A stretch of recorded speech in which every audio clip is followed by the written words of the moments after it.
بسم اللہ الرحمن الرحیم۔ السلام علیکم ورحمۃ اللہ وبرکاتہ۔ ایک مرتبہ پھر اللہ تعالیٰ کی توفیق سے آپ کا بھائی حاضر ہے۔ انشاءاللہ اس ویڈیو کے اندر اللہ تعالیٰ کی توفیق سے جنت کی نعمتوں کے بارے میں ہم حدیث مبارکہ کے حوالے سے انشاءاللہ پیش کریں گے، چونکہ سب حضرات جانتے ہیں کہ یہ دنیا دارالاسباب ہے اور دارالامتحان ہے۔ ہر اچھے اور برے اعمال کا بدلہ بروز آخرت ملنا ہے، یہی مسلمان کا عقیدہ ہے۔ مگر آج کا مسلمان یہ جانتے ہوئے کہ ہر اچھے اور برے اعمال کا ہم کو حساب و کتاب دینا ہے اور بروز آخرت اعمال کے مطابق جنت اور دوزخ کا فیصلہ ہونا ہے، مگر پھر بھی مسلمان قدم قدم پر اللہ رب العزت کے احکام کو توڑتے چلے جا رہے ہیں اور آپ صلی اللہ علیہ وسلم کی مبارک سنتوں کو پامال کیے جا رہے ہیں۔ آخر ایسا کیوں ہے؟ شاید اس وجہ سے کہ مسلمانوں نے دنیا کی زندگی کو ہی حقیقی زندگی سمجھا اور قرآن و حدیث کو پس پش ڈال دیا، غیر کے طریقوں کو ایسا اپنایا کہ اپنی پہچان بھول گئے۔ کہنے والے نے کیا خوب کہا کہ کوا چلا ہنس کی چال، اپنی چال بھی بھول گیا۔ آج کے مسلمانوں نے اپنے ساتھ بالکل اسی طرح کا معاملہ کیا، یہود و نصارہ کے طریقوں کو ایسا اپنایا کہ اپنی پہچان ہی کھو دی۔ یہی وجہ ہے کہ مسلمانوں کے دل سے خوف خدا نکل گیا اور دین اسلام پر چلنا آج مسلمان پر مشکل ہو گیا۔ بہرحال انشاءاللہ آج اللہ تعالیٰ کی توفیق سے جنت کی نعمتوں کا ذکر ہوگا۔ حضرت علی رضی اللہ تعالیٰ عنہ ایک حدیث مبارکہ کے راوی ہیں، فرماتے ہیں کہ آپ صلی اللہ علیہ وسلم سے اس آیت کی تفسیر کے متعلق دریافت کیا، جس کا ترجمہ یہ ہے کہ جس دن ہم اٹھا کر لائیں گے پرہیزگاروں کو رحمان کے پاس مہمان بلائے ہوئے۔ میں نے عرض کیا، یعنی حضرت علی رضی اللہ تعالیٰ عنہ فرما رہے ہیں کہ میں نے عرض کیا، یا رسول اللہ، وفد تو گھوڑے یا اونٹ سواروں کو بھی کہتے ہیں۔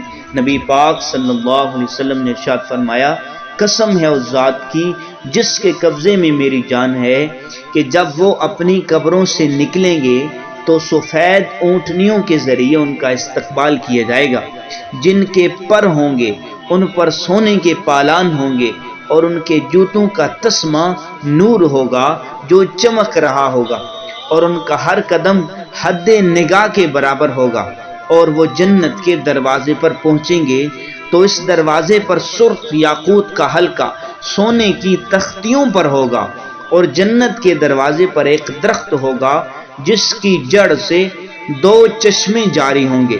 جب وہ ان میں سے پئیں گے ان کے چہروں میں ایک تازگی آ جائے گی، اور جب دوسرے چشمے سے پئیں گے تو ان کے بال کبھی بھی پراگندہ نہیں ہوں گے۔ پھر وہ اس حلقے کو جب دروازے کے سونے کے تختیوں پر بجھائیں گے تو اے علی رضی اللہ تعالیٰ عنہ، اس حلقے کی سریلی آواز کو تم سنتے تو معلوم ہوتا کہ وہ کیسی خوبصورت آواز ہوگی۔ اس آواز کو سن کر حور کو یہ اطلاع ہو جائے گی کہ اس کا شوہر آ چکا ہے، چنانچہ وہ جلدی جلدی تیاری کر کے اپنے خادم کو بھیجے گی، وہ دروازہ اس کے لیے کھولے گا۔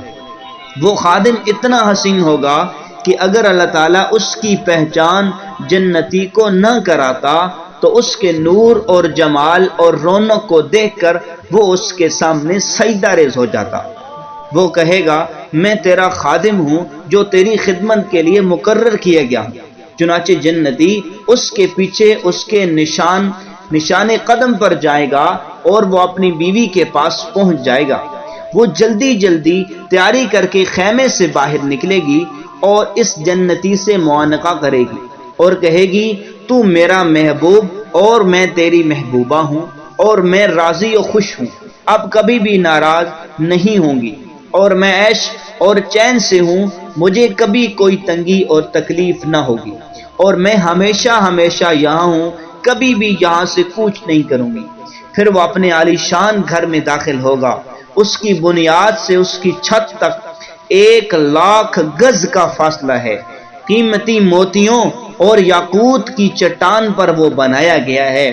اس کے راستوں کے رنگ بعض سرخ اور بعض راستے سبز اور بعض راستے زرد رنگ کے ہیں۔ ہر راستہ دوسرے راستے سے مختلف ہے، کوئی دوسرے راستے سے ملتا نہیں ہے، ہر راستہ جدا ہے۔ وہ اپنے تخت پر آئے گا، اس پر ایک مسحری ہوگی اور اس مسحری پر 70 قسم کے بستر ہوں گے، ہر بستر پر 70 بیویاں ہوں گی، ہر بیوی پر 70 جوڑے ہوں گے۔ اس کی پنڈلی کا ایک گودا ان جوڑوں کے اندر سے نظر آ رہا ہوگا۔ ان سب سے اس کی ملاقات ہوگی۔ ان کے نیچے بہتی ہوئی نہریں ہوں گی، پانی کی نہریں جس میں بدبو نہیں، صاف شفاف پانی جس میں گدلا پن نہیں، اور شہد کی نہریں جھاگ اتارتا ہوا، یعنی صاف و شفاف شہد جس میں دنیا کے حوالے سے اگر کوئی چیز اس کے اندر موجود ہوتی ہے تو وہ نہیں ہوگی، یعنی شہد انتہائی میٹھا، اور شراب کی نہریں بھی جس میں پینے والوں کے لیے مزہ ہے، لذت ہے، لوگوں نے اس کو اپنے پیروں سے نہیں نچوڑا، اور دودھ کی نہریں جس کا مزہ نہیں بدلا، ابھی جانوروں کے پیٹوں سے نہیں نکلا۔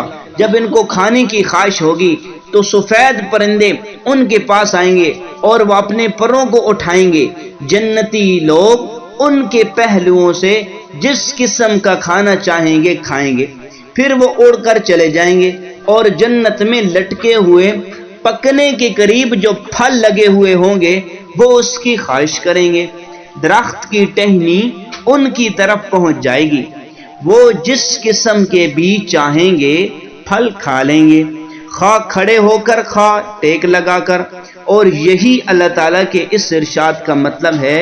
ترجمہ: اور میوہ ان باغوں کا جھک رہا، یعنی جس کی مقدار وہ جنتی اگر بیٹھا ہوگا تو اس کی مقدار ہی درخت جھک جائے گا۔ اگر کھڑا ہو کر کھائے گا تو وہ درخت کھڑا ہونے کی مقدار میں اس کے سامنے جھک جائے گا، اور ان کے آگے موتیوں کی طرح خدمت گزار ہوں گے۔ اور ایک اور دوسری روایت میں ہے، اور ہانکے جائیں گے وہ لوگ جو ڈرتے تھے اپنے رب سے جنت کی طرف گرو گرو، یہاں تک کہ جب جنت کے دروازوں میں سے ایک دروازے پر جب جنتی پہنچیں گے تو اس دروازے کے پاس ایک درخت پائیں گے جس کے تنے سے 2 بہتے چشمے نکل رہے ہوں گے۔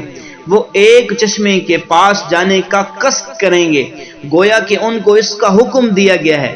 وہ اس سے پئیں گے تو ان کے پیٹوں میں جو گندگی وغیرہ ہوگی اس سب کو اس چشمے سے پینا دور کر دے گا۔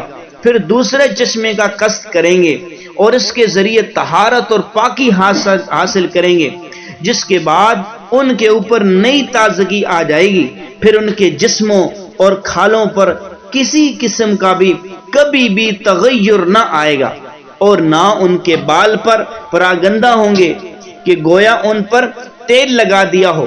پھر جنت کے داروغوں کے پاس جائیں گے، وہ کہیں گے تم پر سلام پہنچے، تم لوگ پاکیزہ ہو، اس میں ہمیشہ رہنے کے لیے داخل ہو جاؤ۔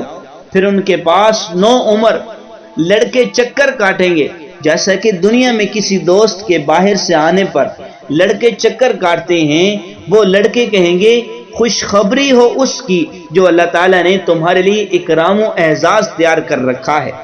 پھر ایک 9 عمر لڑکا ان لڑکوں میں سے اس کی حوروں میں سے بعض بیویوں کے پاس آ کر کہے گا کہ فلاں شخص آ گیا، اس کا نام لے کر بتائے گا جس نام سے دنیا میں اس کو پکارا جاتا تھا۔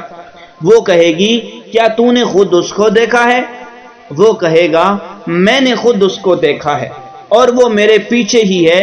اس کو جنتی کے آنے کی خوشی طرب و نشاط میں ڈال دے گی، یہاں تک کہ وہ جنت کے دروازے کی دہلیز پر آ کر انتظار میں کھڑی ہو جائے گی۔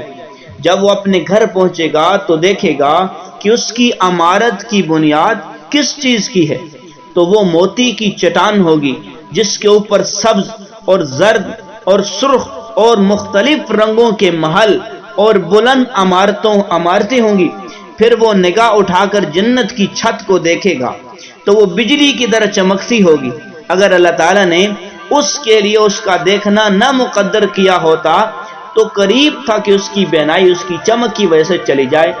پھر وہ اپنے سر کو جھکائے گا تو اپنی بیویوں کو اور سامنے چنے ہوئے آب خوروں کو اور برابر بچھے ہوئے غالیچوں کو اور جگہ جگہ پھیلے ہوئے مخمل کے نہالچوں کو دیکھے گا، اور ان سب قسم قسم کی نعمتوں کو جنتی دیکھنے کے بعد ٹیک لگا کر کیا کہے گا؟ کہے گا اللہ کا شکر جس نے ہم کو یہاں تک پہنچا دیا، اور اگر اللہ تعالی ہم کو ہدایت نہ کرتا تو ہم راہ پانے والے نہ تھے، جس کا ذکر قرآن کریم میں ہے۔